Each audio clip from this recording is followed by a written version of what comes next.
Hi there, Bridget Mackay. I'm an estate planning attorney and elder law attorney in Petaluma, California. And today my video blog is going to focus on one of my tales of caution. This is a tale about Eunice, an 87-year-old woman, and her daughter Jan. So Eunice was still living in her own home at 87 that she had shared with her late husband. Her daughter Jan, on a visit to see Eunice, noticed that her mother was having some problems keeping her bills straight, when they were due, remembering what she paid. However, Jan did not want to interfere with that because in all other respects, her mom seemed okay otherwise. She was keeping her house clean, she kept herself well dressed and groomed, and she was keeping her social life up. So Jan figured she'd figure it out and things couldn't be that bad. But about 6 months after she first noticed Eunice having trouble paying the bills, or not really having trouble, but not being really clear about what she's paid and when things were due,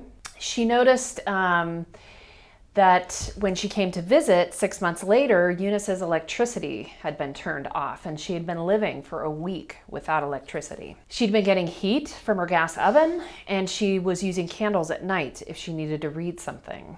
She wasn't much of a TV watcher. Jan discovered in looking into this that her PG&E had been shut off and her electric bill hadn't been paid for a long time, and that Eunice had ignored several late notices. It took Jan another week to restore electricity to her mom's home, and in that time Eunice came and stayed with her. So the point of this tale of caution is that losing track of bill paying, and sometimes it results in people paying too much too. I've seen that as well. Either not paying or paying too much is an early sign of dementia. If you notice this in your loved one, don't ignore it. Offer to help, even if it looks like everything else in their life is together.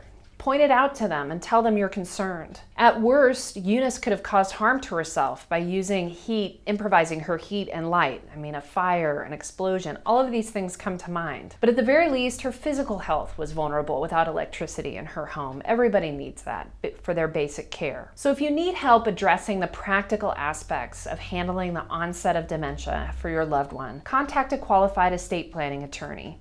We can look at the different ways in which you can step in and start helping your loved one.